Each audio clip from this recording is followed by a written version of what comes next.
Yo no esperaba que el hecho de tener un libro en el mercado significara tanto trabajo. ¿Qué le recomendarías a los autores que han mandado la propuesta pero quizá todavía no tienen respuestas? Es cultivar la paciencia, es decir, no te van a llamar mañana. ¿Por qué crees que escribes tan bien? ¿Porque has leído mucho? ¿Porque has hecho muchos cursos? Por mucho que sepas, el vocabulario te lo mantiene el leer. La mejor escuela para escribir bien es leer mucho. Exacto. Los horarios ideales, el sitio ideal. Si estamos buscando el ideal no lo encuentras nunca. Promocionarlo es un trabajo prácticamente diario. Si quieres tener un poquito de visibilidad, ¿no? Porque se publican tantísimos libros en España y en el mundo que para que el tuyo... Es una guerra, es una lucha. Sí, es una lucha.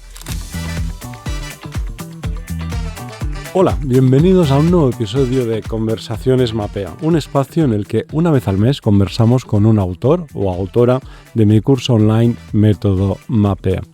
Como quizá ya sabes, Método Mapea es un curso online en el que enseño a los alumnos a escribir un buen libro y a conseguir publicarlo con una editorial tradicional. Empezó en 2019, lleva ya 10 ediciones y funciona realmente bien. De hecho, ya hay cerca de 300 alumnos que han conseguido firmar un contrato con una agencia literaria o bien con una editorial. No hay semana, de hecho, que no se publique un nuevo libro. Y lo que me gustaría en este programa es que, además de que conozcáis el curso con más detalle, podáis también conocer a alguno de sus alumnos que hace algún tiempo quizás estaban en el mismo lugar en el que te encuentras tú ahora. En este episodio tenemos a una autora muy especial, la novelista Elvira País. Elvira. Hola, buenos días. ¿Cómo estás? Muy bien, muy bien. Y muchísimas gracias por acompañarnos en este episodio de Conversaciones Mapea. Al contrario, a ti por invitarme. Me hacía muchísima ilusión, hacía tiempo que quería venir a Método Mapea, a este programa. ¿Has visto alguna de las conversaciones? Sí. Bueno, aclaran mucho, o sea, y animan mucho a gente que está dudosa a sentarse y escribir un libro. Fantástico.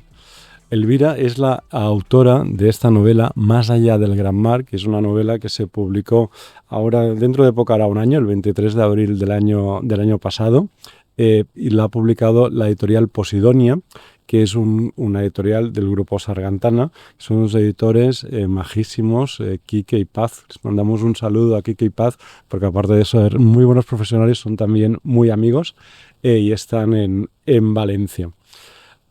¿Qué tal ha sido este año desde que eres autora publicada? Ha sido una locura, la verdad, porque yo no esperaba que el hecho de tener un libro en el mercado significara tanto trabajo. Te piensas cuando eres autora, cuando escribes, que ya cuesta muchísimo, piensas, bueno, escribo y ya está, lo doy a la editorial y ya está. Pero no es así. O sea, si queremos que el libro funcione, si queremos que la gente sepa que nuestro libro está en el mercado, hay que estar con nuestro libro en la calle, hablando con la gente en las ferias, presentaciones y moviéndole todo lo que se pueda en las redes sociales, desde luego. ¿Y esa parte no te la imaginabas? ¿O no tanto?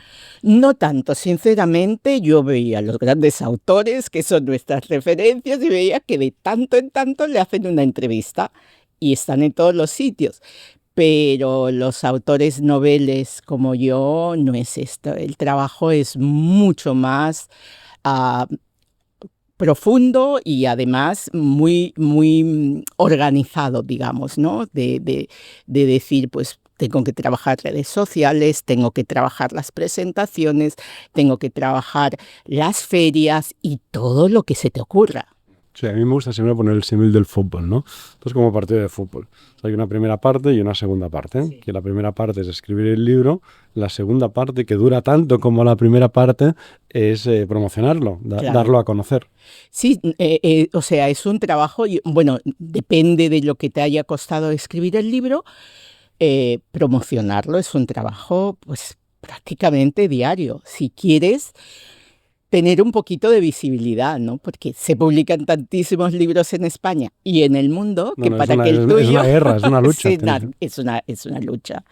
Es una lucha si pretendes que tu libro, que tu trabajo, que ese esfuerzo que has realizado tenga una recompensa de que sea conocido, que tú seas conocida como autora, que el libro se compre, que la gente lo comente. Es un trabajo diario. Claro, es que antes de publicar, claro, la mayoría de autores piensan que el objetivo es publicarlo y con una editorial tradicional, ¿no? Y que esté en las librerías, etcétera. Con lo cual uno no piensa más allá. Claro. Y el único objetivo prácticamente es conseguir que una editorial nos publique. Claro, ¿qué ocurre? Que una vez lo has conseguido, dices, bueno, ya lo he conseguido. ¿Y ahora qué? Pero ahora, claro, ahora hay que moverlo, porque en Claro. las librerías si no está muy poco tiempo.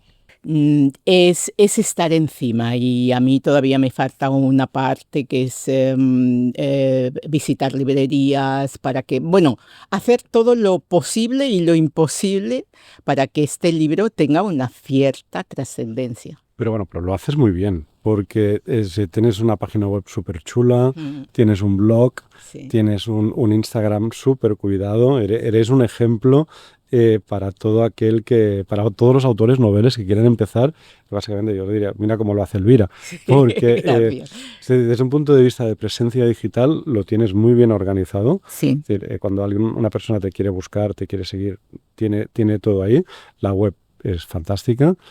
Tienes el blog donde vas contando pues, cuando empezaste, cuando lo firmaste, las distintas cosas que vas haciendo, con lo cual, digamos, comunicas muy bien. Y luego no has parado, porque has estado en la Feria de Valencia, en Sant Jordi cuando se presentó. Sí. Estuviste en Madrid también, recuerdo, estuviste en Valencia, estuviste en Alicante. Te fuiste a la FIL, a Guadalajara este año, luego te fuiste a Argentina. Sí. Has estado ahí con el... Constante, un movimiento constante. Quizás no es necesario hacer tantas cosas, pero indudablemente en las ferias en España hay que estar. Es duro, es estar todo el día allí, es esperar que la gente, hablar con la gente, que te conozca, que te compre, que le guste tu producto. Es duro, no digo que no, pero bueno, si quieres moverlo es así.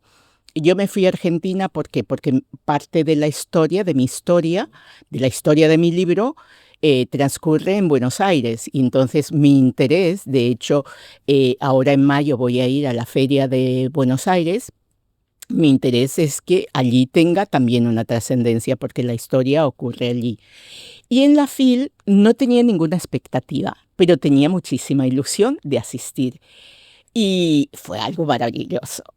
Un cansancio de muerte, pero es una feria extraordinaria. Te lo pasaste bien, es bonito, me lo pasé muy bien. Mereció la pena.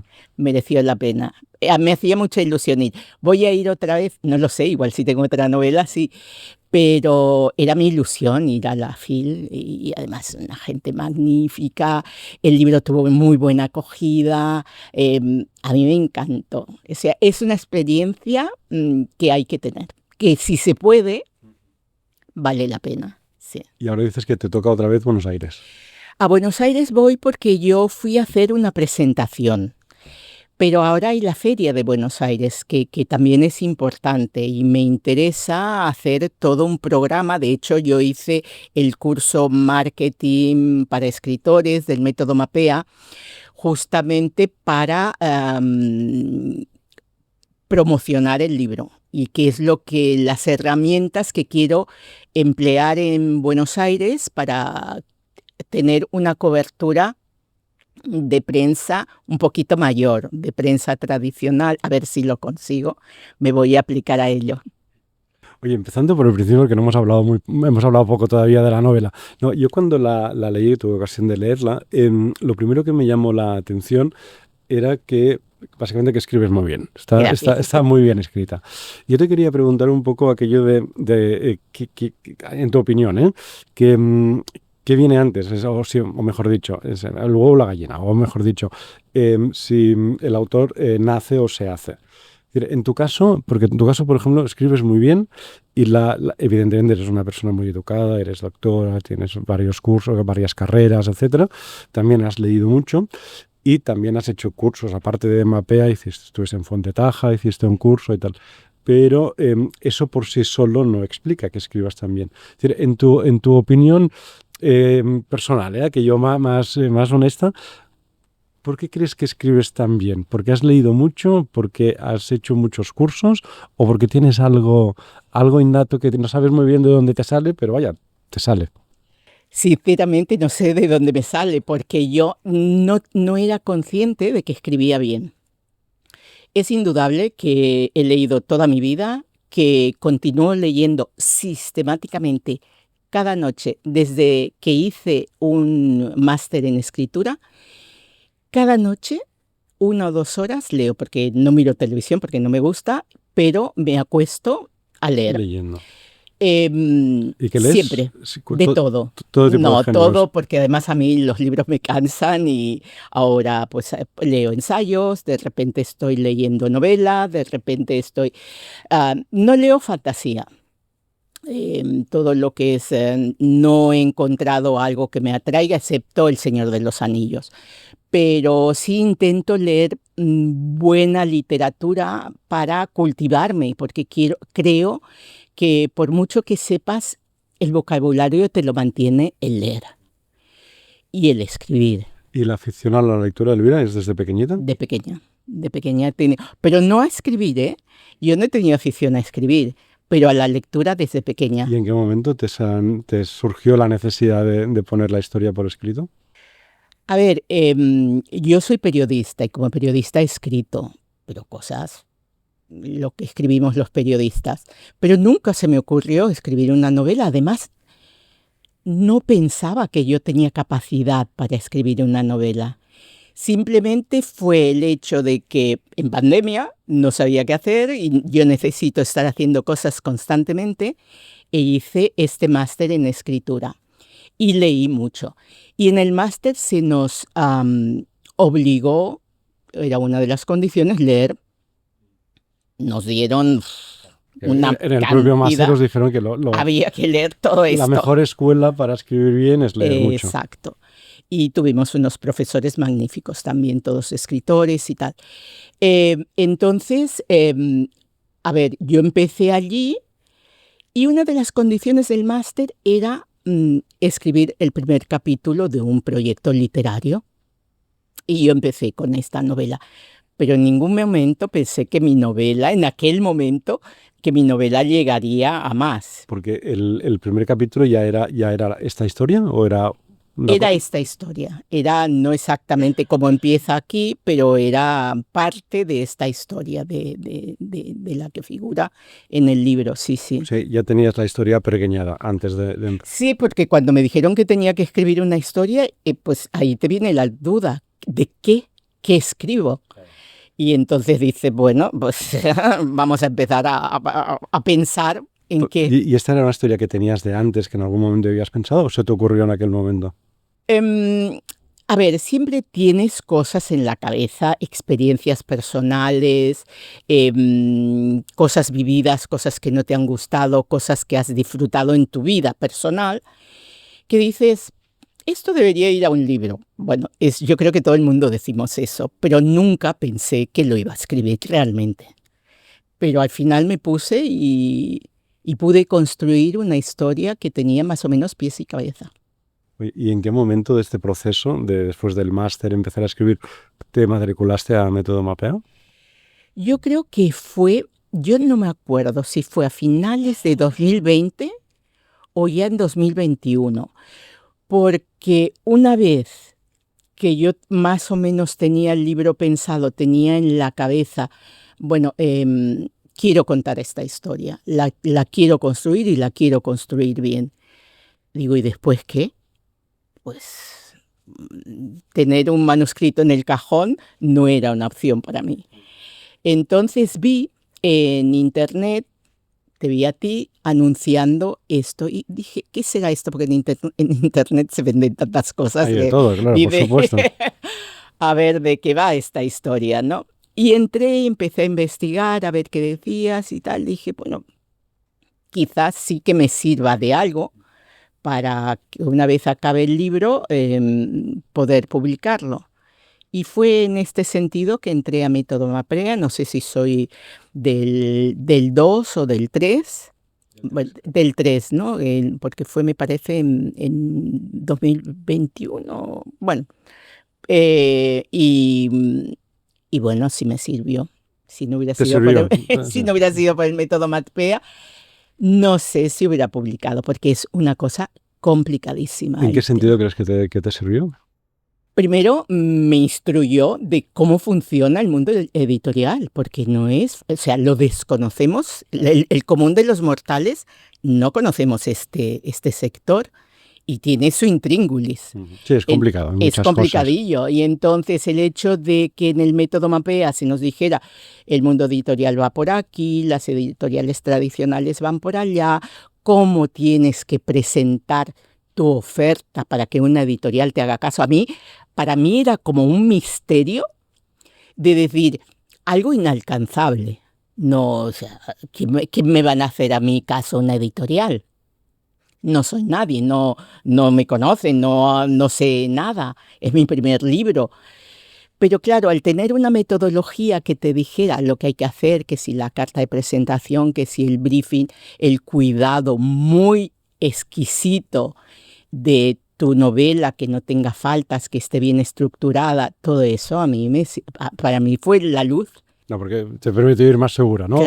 Claro, si no es que vas a ciegas, o sea, bueno, vas a ciegas, no te pegas contra la pared, o sea, directamente, porque no sabes de qué va y no sabes cómo hacerlo. Sí, no, claro, desconoces el mundo, te desesperas porque no ves respuestas, ¿no? Y te acabas dando cabezazos contra la pared. Exactamente, yo creo que el hecho de que haya alguien que conozca el medio, que te lo explique claramente, que te diga por aquí, por allá, que como tú siempre nos vas haciendo mentorías, de decir, no, esto así o esto allá, o refuerza esto, pues yo creo que es impagable eso, cuando desconoces. Y se demuestra que además que autores noveles, que en tu caso pues no eras conocida, ¿no? Por supuesto, en aquel momento, pero que lo puedo conseguir, porque con una buena novela, con mucho trabajo, por supuesto, con mucho tesón, llamando a muchas puertas, porque tú tuviste evidentemente que llamar a muchas puertas, pero vaya, eres el fiel ejemplo de que se puede conseguir. ¿Qué ocurre? Claro, la mayoría de autores se desesperan antes porque no tienen este método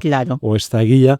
Dicen, bueno, pues qué sé yo, me autopublico en Amazon o me voy a cualquiera de estas editoriales que se anuncian también en Internet, ¿no? Sí. De publica con nosotros, tal cual, y dices, mira, voy a lo rápido, a lo fácil y tal. Claro, sí, a veces la ansiedad por publicar, por ver tu libro en el mercado, pues te metes en cualquier sitio. Yo no lo aconsejo porque yo soy en este sentido como medio... Cuesta mucho hacer un libro para que después no tenga trascendencia. O sea, que publique en Amazon y te metes allí con 2 millones de libros o no sé cuántos. Sí, o que quede bien editado. En tu caso, por ejemplo, la edición es fantástica, claro, ¿no? La cubierta es fantástica. Claro. Está bien editado, el papel es bueno. Dices, bueno, Claro, es que no es lo mismo decir, hago cualquier cosa, un papel de cualquier manera, mal maquetado y tal, y lo saco al mercado, que eso te quema como autora y con tu ambición de seguir escribiendo. En cambio, con una editorial tradicional, en mi caso, tengo una satisfacción porque ver el libro así tan bien publicado, tan bonito y tal, y que la gente diga qué bonito es y qué bonita portada tiene, pues la verdad te hace mucha ilusión. Pero esto olvidar lo tienes ahora. Yo recuerdo que estuviste muchos meses de travesía del desierto, de que no pasa nada, ¿no? ¿Cómo recuerdas este proceso? Y sobre todo, ¿qué le recomendarías a los autores que están en este momento, ¿no? De que han mandado la propuesta, pero quizá todavía no tienen respuestas? Tú escribiste tu carta de presentación, tu briefing, recuerdo que las vimos juntos, las mandaste, pero costó que... A ver, la mandé a 25 editoriales. Pero 25 son pocas, ¿eh? Bueno, para mí en ese momento era como un universo. Y... no solo eso, sino nadie te dice nada, nadie te contesta en el momento. Por otro lado, las editoriales a veces hacen cosas raras, como llamarte por teléfono. Claro, yo si es un teléfono que no conozco, no lo cojo. Entonces, yo no sé si editoriales me han llamado. Esto tampoco lo puedo decir. Pero es un momento para cultivar la paciencia, cosa que yo no tenía, pero que aprendí a tener. Porque las editoriales no reciben tu manuscrito y mañana te avisan. Tienen 1000 cosas a hacer, tienen 1000 trabajos y además tienen muchos manuscritos que leer, porque le llegan muchísimos. Una de las cosas que a mí me funcionó muy bien cuando tú lo dijiste es, las editoriales ponen fechas para enviar los manuscritos, pero tú envíalo. Para mí eso fue una liberación. poder enviar un manuscrito cuando en un momento que no toca, dices, bueno, pues qué bien, ¿no? Es cultivar la paciencia, es decir, no te van a llamar mañana, tú envías hoy. O sea, yo me acuerdo de una compañera que estaba constantemente diciendo, es que no me han dicho nada, es que no me han llamado, ¿cuánto tiempo te han tardado? A mí me han tardado 6 meses.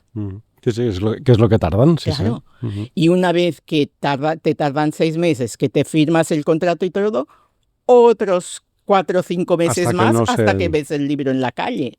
Que yo pensé, ¿saldrá mi libro? Me han dicho que sí, que salía para O sea, pero a mí desconfiabas no me han dicho nada más. He firmado el contrato, pero el libro El todavía no. libro allá paseándose, ves a saber por dónde.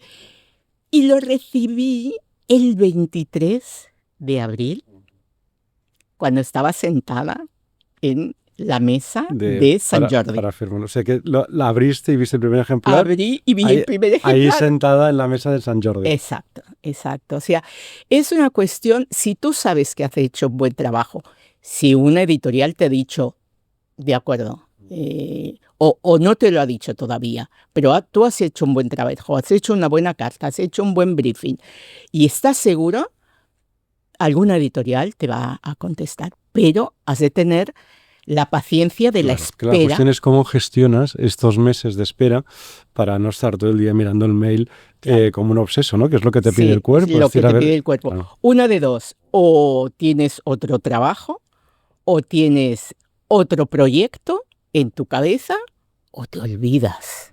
Lo has enviado, lo has hecho lo mejor que has podido, has estado bien asesorada, te olvidas, porque si tiene que pasar, pasará, y normalmente pasa.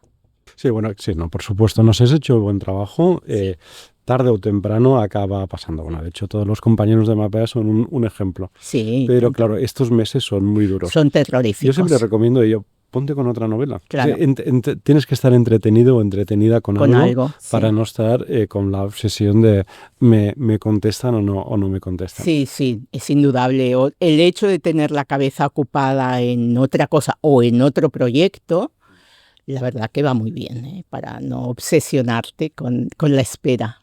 Sí. Oye, y ahora que ya lleva la novela unos meses en la calle y me consta que la ha leído mucha gente, ¿cómo es esto de recibir feedback de personas que han leído tu novela? A mí me encanta no solo recibir feedback de compañeros que saben de qué va, pero recibir un feedback de un lector que no conoces anónimo nada. Es una satisfacción increíble. ¿Y cómo te llega? ¿Te escriben por redes sociales? ¿Te escriben Normalmente gente que me ha visto y me ha dicho, oye, he leído tu libro, o me lo han enviado, o me han enviado el feedback por mail, o me ha visto en redes sociales y me ha escrito diciendo, oye, tu novela me ha parecido maravillosa, fácil de leer, me ha enganchado porque está estructurada de una manera que eso es gracias a ti, a tu asesoramiento.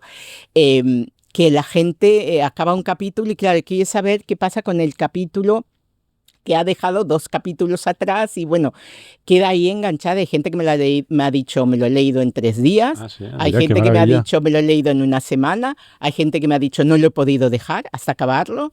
La verdad, hasta ahora no he tenido, cosa que me extraña, ningún feedback negativo. Pero bueno, algún día llegará. Bueno, esperemos que no. O no. Ojalá que no, pero bueno, siempre tiene que haber de todo, ¿no? Me imagino. Oye, y sigues promocionándola porque no paras. Si ahora te vas a Argentina, comentabas antes, ¿y qué otros proyectos tienes para seguir promocionando? Bueno, ahora quiero centrarme mucho en la Feria de Buenos Aires porque hay algo que no entiendo desde el punto de vista editorial, que un libro escrito en España, muy bien, pero con una temática que pasa en América Latina, como me ha pasado a mí o le ha pasado a una compañera, haya dificultad para situar ese libro, sobre todo si es novela, en los países donde, por ejemplo, Angélica León, que tú también la has tenido, su historia pasa en Colombia, en 4 ciudades de Colombia. La mía pasa en Buenos Aires. En Barcelona también, pero en Buenos Aires la mayoría de la historia. ¿Y cómo puede ser que tengamos problemas para que nuestro libro se sitúe allí? No, porque Los libros editados en otro país no interesan, o sea, lo encuentro un poco delirante, sinceramente. Sí, pues sí, porque el mercado editorial es especial. Bueno, sobre todo es complicado a la hora de que los libros viajen entre países, porque claro, para cada país se necesita una distribución distinta, porque claro, las editoriales, si en el caso del ebook es muy fácil, ¿no? Porque Claro. el ebook está en todas partes, pero los libros físicos necesitan una distribución que no siempre es fácil. Si la editorial es española, como es este caso, no hay problema, ¿no? Tiene aquí su distribución, todo bien. En los países de América Latina, más complicado, ¿eh? Porque los libros tienen que viajar. Generalmente, cuando se vende el libro a una librería española, siempre tiene derecho a devolución. Esto quiere decir que la librería se arriesga muy poquito, porque dice, bueno, ponme 10, si los vendo, maravilloso, todos contentos. Si de los 10 vendo 5, pues los otros 5 te los devuelvo. Que no vendo ninguno, te devuelvo los 10 y nadie se enfada, ¿eh? Es todo muy, muy transparente, todo muy bien. Es el pacto, digamos, al que han llegado desde hace muchos años editores y libreros, que a todo el mundo le va bien. ¿Qué ocurre con América Latina? Que no hay derecho a devolución. Con lo cual, si un distribuidor o un librero decide comprar libros, no los puede devolver, con lo cual tiene mucho más riesgo. No, es un mercado complicado. Por eso yo me voy a ir a Argentina a sentarme allá y a estar un hacer mes ahí la promo. y hacer la promo a tope para que si las librerías se lo quedan, pues no tengan necesidad de volverlo, si hay suerte, si los medios me acompañan y si yo tengo energía para estar allí promocionando el libro. Oye, Elvira, hay una cosa que antes te quería preguntar y se me ha olvidado. Bueno, hemos ido cambiando de tema. ¿Cómo fue el proceso de redacción? Es decir, ¿te sentaste y fluyó? ¿Te tuviste que agendar días y horas para terminarlo? Porque claro, es la primera vez, ¿no? Sí, seguramente que cuando escribes a la segunda ya tienes la experiencia y todo te resulta más fácil. Pero la primera vez, ¿cómo te organizaste para sentarte y escribirla? Yo soy muy obsesiva y si quiero hacer algo, allí hasta que acabo. Tenía problemas en casa por la salud de mi marido y tal, y estaba en casa, pues, y tenía que hacer todo indudablemente, pero yo me había propuesto que escribiría, no me propuse 5 horas, 4 horas, no, hasta que acabara. Dejaba para hacer de comer y terminaba de hacer de comer, recogía todo y otra vez a escribir. O sea, mi obsesión y mi energía se puso completamente en el libro. Y no tengo ningún problema, que esto es una suerte que tengo, una capacidad que tengo en dejar y volver a retomar. O sea, a mí me llamaba mi marido, estaba escribiendo, me llamaba mi marido, esto, aquello, lo otro, lo demás, pues estaba muy enfermito. Y yo puedo dejar, tengo la capacidad de dejar y volver a entrar en lo que estaba haciendo. Aunque haya pasado un tiempo. No, es igual. O sea, vuelvo a... Es una suerte, no todo el mundo tiene. Hay gente que deja y después se despista, no sabe dónde está. Yo no. O sea, soy tan obsesiva que me quedo con el sitio donde estoy y vuelvo a retomar en el sitio donde estoy. Haya pasado lo que haya pasado, haya interrumpido el tiempo que he interrumpido, es igual. Es que si no es así, los horarios ideales, el sitio ideal, yo trabajaba en el comedor de mi casa con mi marido, con la televisión ahí puesta y con todas las demandas típicas que nos pasan a las mujeres y problemas de trabajo. Si estamos buscando el ideal no lo encuentras nunca. Al menos yo no lo he podido encontrar. ¿Y cómo hacías para conseguir abstraerte, digamos? Tengo esa capacidad también. Yo estudié de mayores y tenía niños. Y los niños, entre la televisión, los dibujitos, mi mamá, esto, mamá, lo otro, no hubiera podido estudiar. Y en cambio tengo la capacidad de abstraerme del entorno. Tengo que salir, salgo y vuelvo a entrar. Es una capacidad que sé que no es fácil, que no todo el mundo tiene. Yo la tengo y la exploto, porque si no, no hubiera podido hacer nada. Si hubiera esperado. Y a mí lo que no me gustaba era escribir por la noche. Es decir, cuando todo el mundo se va a dormir, yo me pongo a escribir. No porque me descentro, porque después no duermo, porque a la mañana me tengo que levantar temprano y soy una lechuga tirada por ahí. Entonces, no, yo escribía por la mañana, sí que a veces me levantaba muy temprano, intentaba que no hubiera nadie y entonces me levantaba y me ponía a escribir, pero después cuando la vida en mi casa comenzaba con todas las consecuencias y yo allí escribiendo. Sí, tengo capacidad de abstraerme y de volver a entrar en la historia que estoy escribiendo cuando sea. Pero escribía de día, esto sí. De día. De día. De noche. No, de noche me lo tenía prohibido. Ni te levantabas a las 5 de la mañana para... No, a las 6 sí, pero a las 5 no. Pero yo a las 9 de la noche, 10, un día que me había estirado demasiado, lo dejaba y me ponía a leer. Y esta que novela que ha ido muy bien, los editores, los de Posidonia, imagínate, estarán pidiendo ya más material. Que espabile. Exacto. ¿Qué nuevos proyectos tienes? Tengo para una segunda parte, porque además como mi protagonista empieza siendo una niña y acaba siendo una adolescente, podría hacer la edad adulta ya o la primera edad y tal. Ay, pero ¿quiero seguir escribiendo el mismo tema? No, claro. No lo sé, todas esas cosas me planteo cuando pienso en la novela que debería sentarme y escribir. Bueno, también puedo escribir una historia completamente nueva y en algún momento volver a esta. Claro. No sé si quiero desvincularme de esta historia y hacer una historia nueva o seguirla, no sé. La gente, o sea, yo me acuerdo concretamente una señora en Valencia, en la feria de Valencia, que me acababa de comprar la novela y me dice, bueno, a ver, ¿para cuándo la segunda? Digo, señora, si no ha leído ni esta. Digo, ya sé que me hacía mucha gracia, pero la segunda, si usted no ha empezado ni esta a leer, ¿no? Qué bueno. Muy bien, Elvira. Oye, pues fantástico. Muchísimas gracias por acompañarnos, por todas las cosas que nos has contado. Enhorabuena por la novela. Enhorabuena también por toda esta promo que haces, que tanta y tan bien hecha. Muchísima suerte ahora cuando vayas en marzo a Argentina y ya nos contarás qué será la segunda novela. Muchísimas gracias a ti y al programa y a todo lo que nos has enseñado, nos has facilitado para llegar a ser un escritor publicado con una editorial tradicional. Ha sido maravilloso, de verdad. Gracias a ti, Elvira. Gracias, Roger. Y gracias a todos vosotros por escucharnos, por seguirnos. Lo dejamos aquí, pero tendremos más conversaciones a partir del próximo mes. Muchas gracias a todos. Hasta la próxima.